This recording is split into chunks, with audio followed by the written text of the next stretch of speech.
Ini ang Digicast Negros X, ang top 10 ng mga balita sa Negros Island Region. Ang amo ni kadulong sa inyo, kagyari natin ng mga top stories of the day. Today is August 5, 2026, Miyerkules kadlaw. Comelec padayon ang pagpanghanda para sa BSKE samtang wala pa sang lahi nga nagapauntat sang piniliay sa barangay. PNP may paandam sa mga nagapost ang pagpamahog sa social media.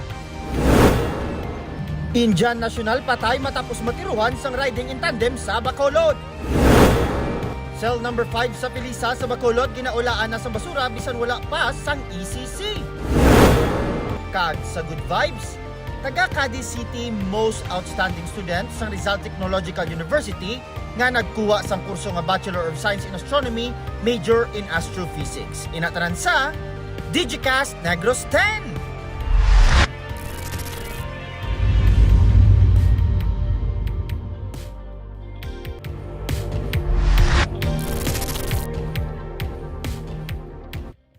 May pila sa karon ka mga lugar sa Northern Luzon nga gidpaidalom sa tropical cyclone wind signal number 1 kag number 2 bangod sang bagyo nga may nga yara sa sulod sang Philippine Area of Responsibility. May mga probinsya sa Northern Luzon nga napaidalom sa tropical cyclone wind signal number 1 kag number 2 bangod as of 4 p.m. yara sa 145 kilometers west sang Sinait, Ilocos Sur ang bagyo nga may nga may kabas kugod nga sa 25 to 90 kilometers per hour kag mahinay nga nagagiyo pa northwestward nga direksyon. Ginapaabot nga mangin mahinay ang bagyo samtang ginatabok ang Northern Luzon kag ginapaabot nga maga-downgrade ini sa isa na lamang ka LPA buwas nga adlaw. Mangin maulanon ang Northern Luzon samtang ang hangin habagat naman ang nagadala sang ulan sa Metro Manila, Calabarzon kag Mimaropa regions. Localized thunderstorms naman ang magadala sang ulan sa Negros Island region sarang maka-eksperyensya sang isa tubtub duha ka oras nga pag-ulan.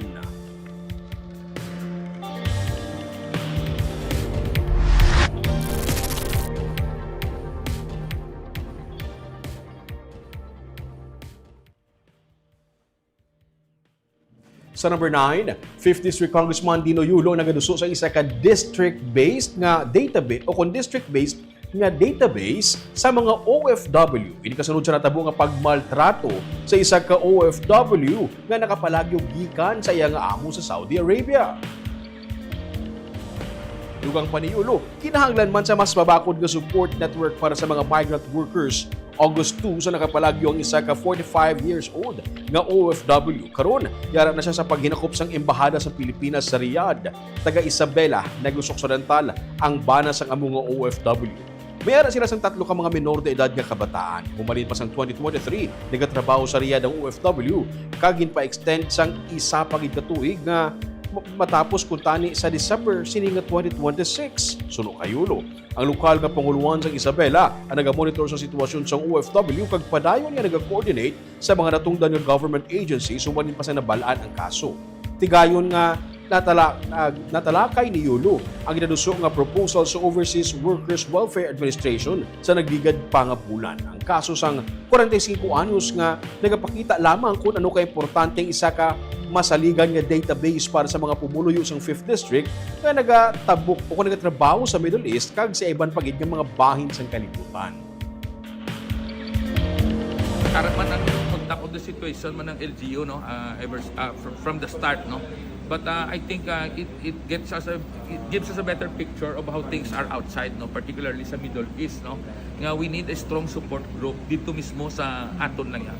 So as early as about I think a month ago nagstorya na kami sang OWA nga ma-form kami sang aton nga database dira, no, sa tanan nga mga OFW nga ato sa sa Middle East and elsewhere, no, for us to be able to at least have a support group dito mismo, no, pa on-site support group, no. For example, kung wala sa kapalagyo, kag wala may naka-pick up sa iya, ano natabo sa iya, no? So monitor. So abis ko kabalo lang ta nang may na magbati kita may nakarsel nga isa ka OFW gin finance ang kaso. Hindi ta gani kabalo kung paano sa makontak, no? But if we have a ready nga database, pwede na nato matawagan.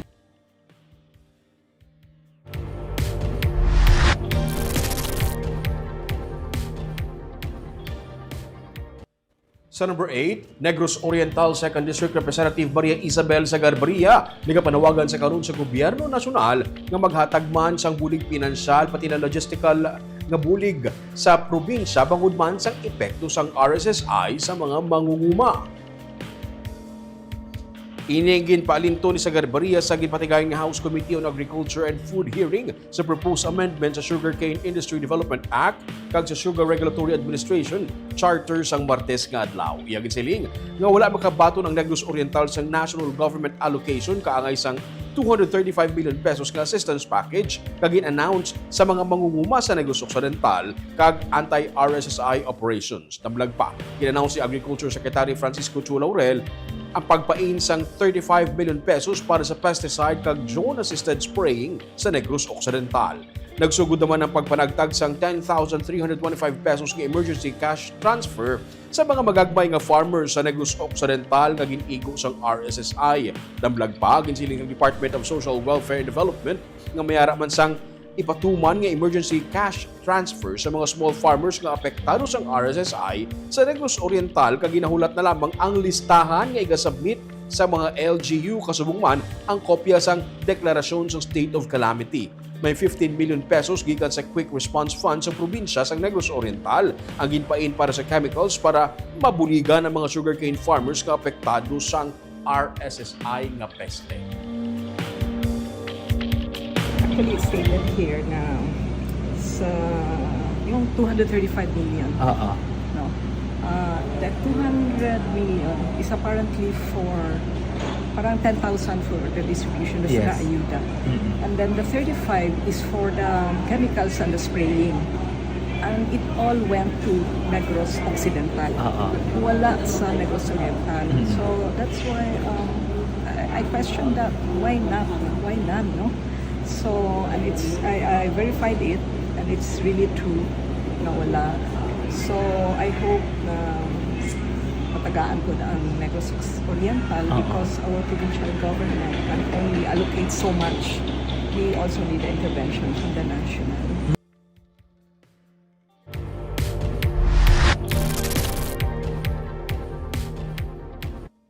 Sa number 7, suspect sa pagpaniro sa Sipalay City, nadakpan sang PNP. Arestadong 40 anyos ka lalaki bangod sa pagpaniro sa sitio Baktulon, Barangay Kamindangan, Sipalay City, Domingo nga adlaw. Nakuha sa suspect, nagkilala kay alias Alex, taga Barangay Kamindangan. Ang isa kay improvised pistolized shotgun, duha ka live 2-gauge shotgun ammunition, kag isa ka nagamit na nga bala. Base sa report sa PNP, gintiro sa suspect ang biktima nga si alias Armando, 47 anyos, ang barangay Haba sa Cantoni. Nakaangkon sa pila sa ulo ang biktima kag in-refer sa Provincial Hospital sa Silay City. Nagwa sa investigasyon nga nagakayo sa motor sa gwa sang balay sang paryente. Kung sang iya paryente ang biktima, sa gipalapitan ini sang suspect kag gintiro sunod sa biktima. Antes matabo ang insidente, nagbaisay pa sila sang suspect bangod sang daan nila nga inaway. Kaso nga frustrated homicide ang ipasaka batok sa suspect.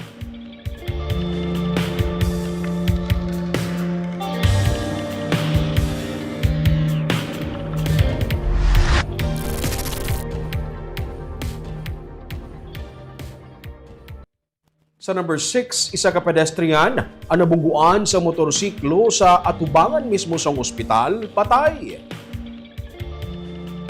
Nagatabok sa dala ng 49 anyos ka babae sang siya ang nabungguan sa motor nga ginamaneho sang isa ka teenager sa tubangan sa Governor Valeriano M. Gatuslao Memorial Hospital sa Barangay 4 sa Mamaylan City, Lunes ang kaagahon. Nakaangkot sang head injury si alias Jenny, taga Barangay Agisan sa Mamaylan City.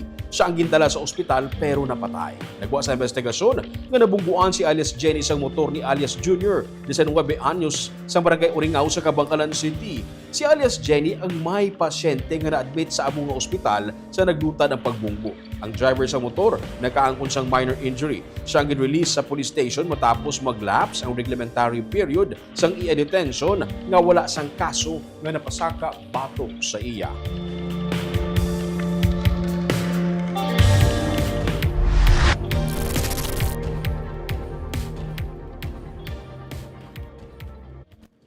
Sa number 5, isa ka 50 anyos ang patay sa pagpanglabo sang yaman ng mismo kaugalingon nga hinablos. Dead on arrival sa Sipalay City Primary Care Facility ang 50 anyos ka lalaki matapos ginlabo sa liog sang iyaman lang nga hinablos sa Purok Balatong, Barangay Hill, Montilla, Sipalay City, Lunes nga adlaw. Suno kay alias Gunding, amay sang biktima nga si alias Rex. Nagapungko sa sulod sang balay ang biktima sa nag-abot ang hubog na sospek kag gikilala kay alias Lando, 37 anyos.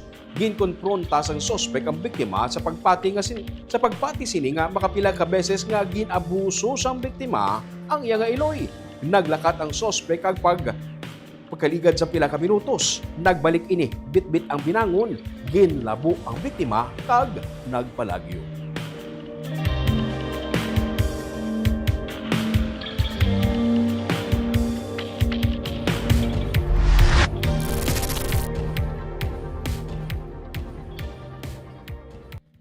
Sa number 4, isa ka Indian national ang patay sa pagpaniro sang riding in tandem sa Bacolod City sang kagabi. Nagaparayon ang kapulisan sa backtracking kag pag-review sa mga CCTV footage agud matumod ang mga suspect sa pagpatay sa isa ka Indian national sa Purok Bayanihan, Barangay Villamonte sa Bacolod City sang kagabi. Sa inisyal nga impormasyon sa kapulisan, nagamaneho sa motorsiklo gikan sa merkado sa Barangay Montevista ang biktima nga gikilala kay alias Akashdim. Sang ginsundan ini sang riding in tandem nga mga suspetsado. Pag-abot sa Purok Bayanihan, ginunahan ang riding in tandem o kung ginunahan siya sang riding in tandem, kaagintiro gamit ang wala pa matungod nga kalibre sang pusil. Nakaangkon sang pila sa ulo ang biktima nga gitunaan sang iya kamatayon. Gisiling ni Police Major Joel Reclamado ang commander sa Police Station 4 nga 5 palang kabulan nga nagaistar sa Bacolod City ang biktima. Naganegosyong iya pamilya sa pinaagi sa pagpautang, apang wala pa matungod kung direkta man nga nagapautang mismo ang biktima. Wala man sang may nadula sa mga gamit sang Indian national suno sa kay reklamado. Nagapangayo ang kapulisan sa bulig sa pamilya sa biktima agud mabuksan ang isining cellphone para makuhaan sa posible nga mga detalye antes sa gintiro. Nagporma na sa isa ka Special Investigation Task Group ang Bacolod City Police Office agud matutukan ang mga kaso. Ang according sa nakakita is duwa ko gaang kasanay sila. So, engage mo sa pautang sir? According sa mga relatives is amo na ang business nila sa relatives, engage sila sa lending. Pero as to the kwansang victim hindi pa naman na-confirm git kung nagsugod siya kay because of the 5 months pa lang siya di. Kasi ginatudluan pa lang siya or kasi start naman na. Kung posible sir daw, dinadula siya, may tiros tapos yung paan sa wallet. Wala sir, pagtandog sang soko sa iya sir, kompleto iya gamit, pati cellphone niya araw.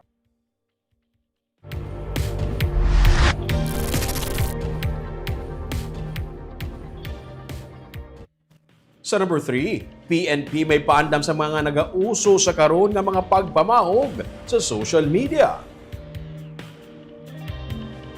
Nagatugas ang kahadlok ang ini nga Facebook post gamit ang isa ka dummy account nga nagapamahog kag nagangagin pangilanan ang 7 ka mga eskwelahan sa Bacolod City. Nakita sang school principal sang isa sa mga ginpangalanan nga eskwelahan ang ini nga post kag gilayon nga nagdawag sa PNP.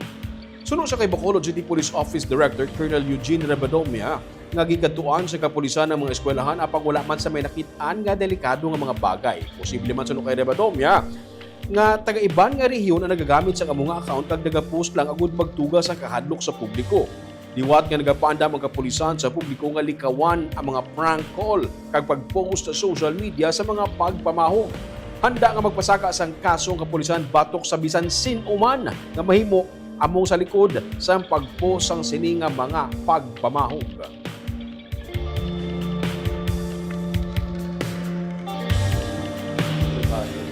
Hindi ni siya hampang-hampang. Hindi ni sa to accept the challenge, ikaw naman magtawag. Yung, hindi, abtan ka mo sang long arm of the law. Mabtan ka mo. So, it will cause you, makasuhan ka mo, sa pamilya nyo, hassle sa pamilya nyo. Ang inyo tani, guro hampang-hampang lang ni trip-trip lang, hindi na siya mayo na trip. Because only to yung word to permit, we can, sang phobia, emotional stress, mental, and from others, physical stress. So, positive, taway ang mga learners natin Taway ka obra, isipan mo na ang post mo nga po, pabayatan ng government resources na gina-spend natin every time mag-respond kita because all calls gina-consider natin as a serious call. makonsider lang sa hawk siya pag narespondihan, na-investigahan na dapat. Kag na panel sang iudin.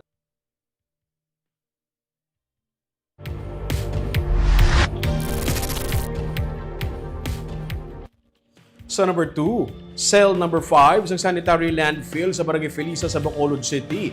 Ginaulaan na sang basura bisan wala pa sang ECC. Nakuhaan sang video sa isa ka residente sa Barangay Felisa sa Bacolod City ang aktual nga pag-ula sang basura sa cell number 5 sang sanitary landfill bisan wala pa sang abiso gikan sa syudad nga ginagamit na ini kay sang aga. Giliyon man naging kumpirma ni City Administrator Attorney Mark Steven Mayo nga nagaserbi man nga bilang officer in charge sa Bacolod Environment and Natural Resources Office sa Convenro nga sang Hulyo 30 ila ginisisyonan nga gamiton ang among nga cell sa sanitary landfill sunod kay Mayo. Nagpabalo na sila sa Environment Management Bureau Negros Island Region apang wala pa ini makasabat sa syudad. A pesar nga wala sang formal nga permiso gikan sa EMB-NIR, nagdesisyon na ang syudad nga gamiton ini bangod nagaawas na ang cell number 4 kag hindi na ini sarang pamahabuyan sang basura. Ginako man niya nga wala sang Environment Compliance Certificate o ECC kag Notice to Proceed ang cell number 5 bangod ini ang sugdan pa ang proseso kay wala pa man sang ECC ang cell number 4. Hindi na makahulat pa ang syudad nga makuhaan anay sang ECC ang cell number 5 sunod kay Mayo bangod delikado na ang kahimtangan sang cell number 4 kay ginapalabi sa syudad ang ikaayos sang pumuluyo. 3 ka hektarya ang kalaparon sa cell number 5 kag ginapaabot ini nga mangin operational sa sulod sang 2 tub 3 ka tuig sa August 20. Magapatigayon sang isa ka public hearing ang EMB-NIR agud maklaruhan ang publiko may angot sa kahimtangan sang landfill kag sang ECC sang 2 ka mga cell. Nag-notify kami, then no response coming from EMB. Iti ang samon, hindi mo pwedeng hulato na mo ng reply nila nga puno na kag delikado na ang cell number 4. No? So that's why we proceeded with of course proper notice. No? And choice ang city. Correct. Kasi puno-puno, nag-attorney. Correct. Cell number 4. Yes, cell number 4 has been operating way beyond sa iyang projected lifespan. Si cell number 4 natapos na siya in 2024 kung di ko magsala, and then supposedly puno na siya by early last year. No, so ging sige lang siya operate, of course pending the construction ng cell number 5. No, so that's why nag-decide kita nga gamitan ng cell number 5.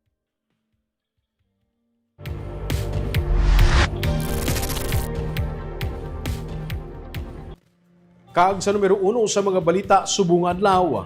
Commission on Elections padayon ang pagpanghanda para sa barangay kag sangguniang kabataan elections samtang wala sa gihapon sang layi nga nagapauntat sang piniliay. Tubtub nga wala sang layi nga nagapaisol sang barangay kag SK elections, padayon ang pagpanghanda sang Commission on Elections para sa BSKE sa November. Ginsiling ni Provincial Election Supervisor Attorney Ian Liananoria nga handa na ang COMELEC sa ginapaabot nga piniliay. Ang ilang instruction gikan sa kay COMELEC Commissioner George Garcia nga dapat padayon ang ilang pagpanghanda. Ginsiling ni Garcia sa media interview nga sa ila listahan may 7 ka mga House bills nga naka-file sa House of Representatives nga nagahingyo sang pagpaisol sang BSKE. May isa naman ka na-file nga hagna sa Senado. Sa karon sunod sa kay Garcia, mga 8 billion pesos na ang ilang gasto sa pag-procure sa mga supplies kag printing sang ballots para sa BSKE.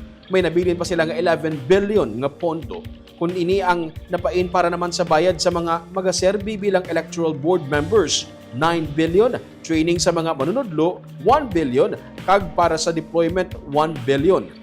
Pananglitan nga mapospone sarang man sa gihapon nga magamit ang mga na-print na nga mga balota. Manual elections ang BSKE. Ang mga ballpen kag mga ink masami nagalawig sang isa ka tuig. Kani depende na sa kalawigon kung saan matabo ang BSKE kung mapospone gid man. Gisiling ni Attorney Ananoria nga magapaydalom sa regular nga process ang mga gin-file nga hagna. May mga pagduda sila kung ano kadasig o kung ano kalipot ang pag-idog sang sini nga mga hagna. Chairman Garcia, kagkang amon nga policy isang last, as long as there is no law na napasar, we will continue our preparations. Budlay nga hindi kami handa bala in case nga wala magiging isang law nga mapas later on. hindi kayo preparado. So it is our mandate according to the law to keep on preparing. Even if may mga pending bills. Ginasay nga budlay ang tinanalang kabilin nga bulan para mapatigayaw ang postponement. But it goes through the normal process of enacting a law. So may mga first reading, second reading. So it may take time, tapos maagi pa sa Senate, then mapirma pa na ang President. No? So tandaan ta,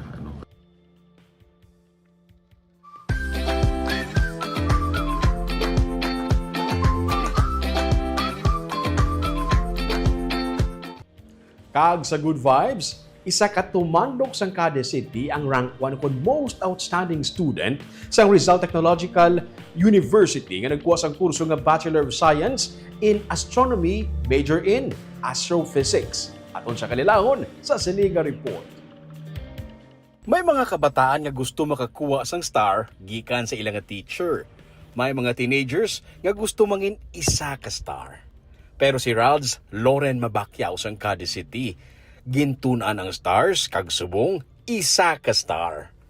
Sa sinigid lamang, ginpabugal siya ni Cadiz City Mayor Salvador Bading Escalante sa iya nga pagbisita sa alkalde. Siya ang pinakaunang inigrense nga nag-graduate nga may Bachelor of Science in Astronomy, major in Astrophysics sa Rizal Technological University. Cum laude siya sa iya nga pag-graduate, kag ginkilala bilang most outstanding student for academic year 2025-2026. Istorya ni Ralds, bata pa lang siya, na-expose na siya sa encyclopedia kag almanac. Kag hilig niya ang astronomy.